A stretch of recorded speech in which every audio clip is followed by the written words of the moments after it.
محترم مسلمانانو زمونږ استادو د ټولو د زیتا د حاضرې مقصد هغه تعزیت دی. محترم مسلمانانو زمونږ په دې معاشره کې د غم په موقع باندې مسلمانان راجمعي نو هغې دا خوښوي چې څه وعظ او نصیحت وشي. زه مختصر یو دوه خبرې کوم. اللہ تبارک و تعالی فرمائی وذکر فإن الذکر تنفع المؤمنین. اے پیغمبرہ تخلق تیاد دہانی کوا ایمان والا تا نفع ورکی. نمونگ چی چرکم دا چانم دا دین خبر آنو نو دین ستوئی زمون دا تبلیغ والا مرگری دا خبر دیر بیانی چی دین دا اللہ حکمنا او دا پیغمبر طریقو توئی. نو چې کوم ځای کې څوکم د الله حکم او د پیغمبر طریقه راته بیانوي، هغه زما د کلي څوک دی، هغه د بل کلي دی، هغه زما د تنظیم دی، که زما د تنظیم نه دی. نن په مونږ په معاشره کې فرقواریت ډېر زیات راغلی دی. هلکه دا زمونږ د ډلې دی، د ده جایز او ناجایز هر څه به منم، دا بل زما د ډلې نه دی. نو د ده هغه سمې خبرې هغه به هم زه غلطې ثابتوم. دا فرقواریت، دا عصبیت، یو روایت کے راضی چی چا کی عصبیت راغی پیغمبر دا زما امتی نه دی، دا زما دا ڈل دی، دا زما لیڈر دی. نو که پا بی حیائیو کے مبتلا دی دا جی مجبوری دا. او که دیخوا سوک شپورت قرآن و سنت بیانی زما دا ڈلی نه دی، نو بس باغی او لیبل لگوا پا حوت خلقو کی بدناموا، دی خیرات نمانی، دعا نمانی. محترم مسلمانانو دا قرآن و سنت متعلق او دا غم سره متعلق یو سو خبری. یو هم راغلیو تعزیت دا پارا. دا تعزیت مانا دا اظہار ہمدردی. یو ډیر دا علمی کورانه پای کې غم راغلی او بعضی عوام الناس ویره دا مولیان ختم راشي موږ ستړیو. دا چونکی دا علمی کورانه غم دی. تاسو جنازه کې ډېر شي علماء ولیدل، لوی اکابر راغلیو، ساره داسې علما راځي. خدا د علماو غم دی او دې کې بسنا سواعظ او بیان کیږي او دا به د خلکو تفیدي او دې سره د غمزفلی خاندان هغه غم هغه ډېر زیات سپک شي. محترم مسلمانانو د تعزیت تراتلل دا مسنون عمل دی. خو مسنون عمل سونه دی راتلل ازیری کول بیا په ګینټو ناستا دا په شریعت کې نشته. یو خبره شوه زه به سار راځمه ماښامه پورې به یو خو د غم نږدو خلک دي. یو زه به سار راځم دعا ته او ماښامه پورې او غرمې پورې به ناست یم. نن به راځم نو په دویمه ورځ به بیا راځم، نو نن درېیمه ده نو بیا به ځم. تکرار فی التعزیہ. مفتی فرید صاحب رحمت اللہ علیہ رسالہ قبریہ کی لکلی دا ناروا دی. دغه زمونږ د کابرین دیوبند کتابونه دي خو کله کله موږ د خپلو کابرو کتابونه نه ګورو،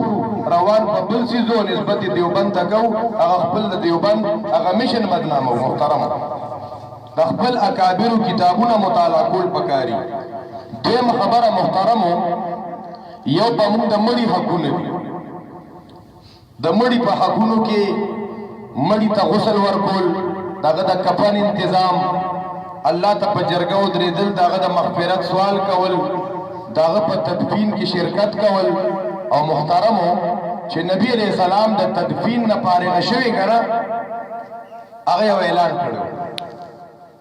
اعلان یې څه کړو؟ سنن ابي داود کې روایت دی نبی علیہ السلام اعلان کړو. ما د پیغمبر خبره جره د سوق بیانې کغه ارسو کې هغه ته توجه سره وکیدو. نبی علیہ السلام اعلان فرمایلی او اس نبی علیہ السلام فرمایل چې دا تاسو کوم مسلمان وفات شوی دی نو دته تاسو د الله په دربار کې د ثابت قدمه سوالو کې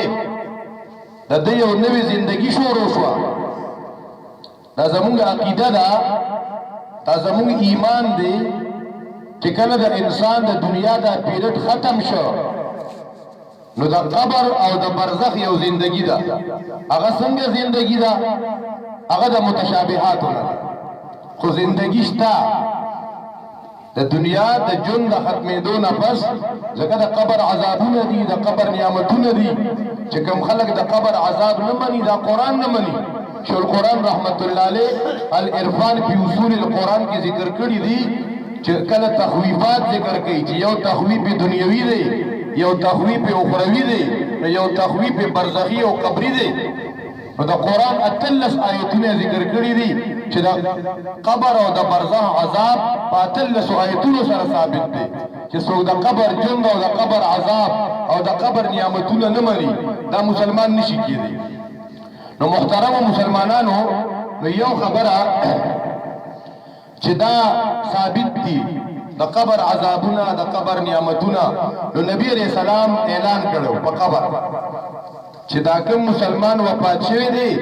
د پاره سوالو کې چې الله وت په سوال جواب کې استقامت نصیب کړي چې دی خطا نشي دنه به د قبر او د برزخ په جون کې تپوس کیږي زمون خلک بعضی علاقو کې اعلان کوي په قبر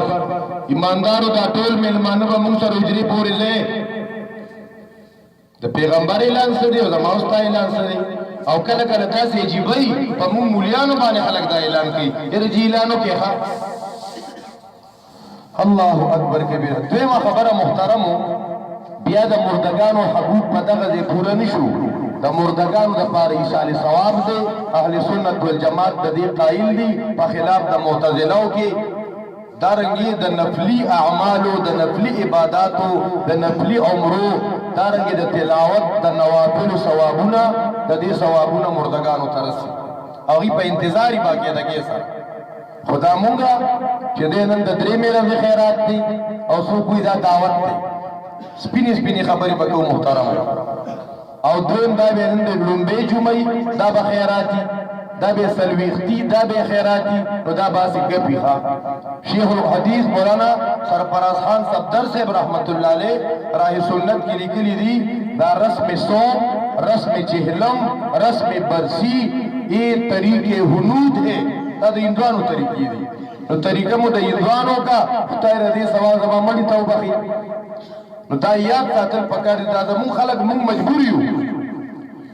زما پلار وفات شو مور می وفات شو او چې خلک را د سار نه راغلی او ډیره دی راته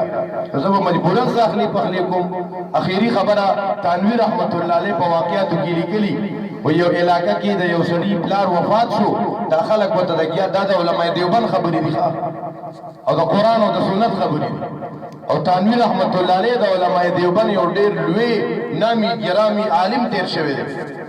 دا دغه کتاب دغه واقعیت چې را جمع کړی وی پلار وفات شو دا خلک وته د 11 بجې نه پس دوا ته لړل نو هغه غریب مجبورن چې زما پلار وفات دی او دا ټول خلک ما ته ناس دي او دا ډوډۍ ټیم پکې راشي نو زه تیاری نه کوم نو هغه مجبورن روجي موجي پخې کې چې درستخان خور شه هغه سړی دیندار او تبلیغ والا سره بیا پاتې شو یا علماء سره پاتې شو خدا عقیده د شوی وا چې د پیغمبر طریقو کې کامیابی ده او غیر طریقو کې ناکامی ده او دا زما ذمہ داری ده چې کوم ځای کې د مسلې ضرورت دی باغی د يهوديانو غونته مداهنت نه دی پکار چې خلک برانه خپشي کله کله مونږ وایو د خلکو لحاظ ساتل پکار دي حق خبره پټه کو خپل فکر دا بعینه د يهودیت کار دی محترم او شاه ولی الله رحمت الله علیه لیکلی دي من پسند فی علمائنا ففيه شبه من اليهود سخت خبرې ذکر کړي تنویر رحمت الله علیه وی چې کله درستخان خور شو د چا چې پلار وفات شي هغه پاسې چې ایماندارو یو خبره کوم وتاو ته پته ده زما پلار وفات شوی ما ته ډیر ګرانو زما د دعاګانو سرچشمه وا زما د سترګو اوښ کې ختمې شوې دي زما اړیکې سورې شوې دي زما د اړه وینې ساسي او تاسو زما په غم کې راغلی نو چې تاسو له دا پینډې کېدل خوند درکوي نو زه بسم الله کینو زما پلار مړ دی او تاسو په کټ کې پینډه شوې ډوډۍ بخورئ په دې وجه مراقی الفلا شیخ صفدر صاحب رحمت الله علیه نور فقهای احناف علماء دیوبند یو عالم دی غالبا حبیب الرحمن صاحب نومې دی او د دې تیرا علاقې دی هغه یو رساله لیکلې تنبیه العوام باغی باندې د شیخ شیر علی شاه صاحب رحمت الله علیه تصدیق دی د مولانا بجلیگر رحمت الله علیه تصدیق دی ور باندې د شیخ الحدیث مولانا حسن جان صاحب رحمت الله علیه تصدیق دی ور باندې هغه دا کوم خلک چې د غم په کور میلمانه کیږي او ډوډۍ خوري کنه وی دا عبدالبطن دی دا د ګیډه غلامان دیدی ته نه ګوري اوس د حبیب محمد سے مور وفات شوی دا یقینو کنه جنازې نه بچ د کوم چغه واله ما خو قسم دې ما خام کورم ډوډۍ راو خړلې ما کور کې حبیب محمد سے چغه کې ډاکټر سے زما بچای لا ختم شو نو کور کې مې ډوډۍ اړه نه کیږي نو چې په دغه خفېما او په دې بیبي چې زه خفېما په حبیب محمد سے او وصال محمد سے چې زه خفېما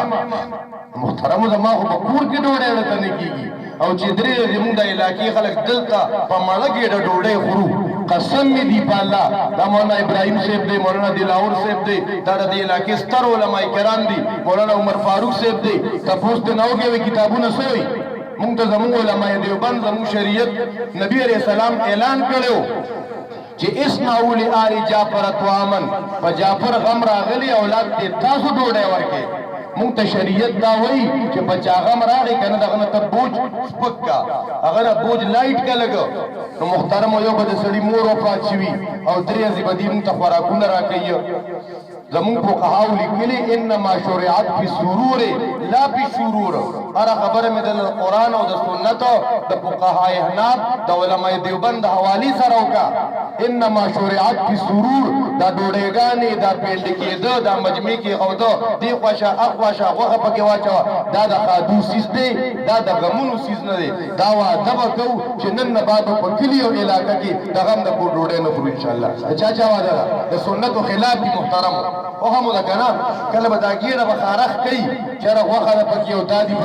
پکې د شریعت د اصولو خلاف دي ما یو حدیث پاک ویلو نبی علیہ السلام فرمایي كل امتی يدخلون الجنة الا من ابا زما هر امتی به جنت ته داخلي کی سیوا د هغه چانه چې چا د جنت دتلو نه انکار وکړي صحابه کرام تاسو کوي و مې ابا انکار به څوک کوي نبی رسول الله فرمایل من اطاعني چا چې زپال وکم خبره اوریدا پیغمبر اسلام وي غم کې ډوډۍ مخوره صحابه وای مونږ به د غم د کور نه ډوډۍ خوړل د نوحي غونته حرام ګڼل څنګه چې مړی پسې نوح او سان دي حرامي دي داسې دوستان به د پیغمبر د خپل خبره به اوریدلی بیا به مړه نبی مولیان دي په خوا مولیان نو شو بیا هم کټ سر ته دی به زم د پیغمبر امتی ما بل محترم قبر په قول فسلور مذهب ناروا دي چې دا غي نمزانو ساتو الله دې زموږ د مورکه جنت فردوس نصیب کی الله دې پسماندگان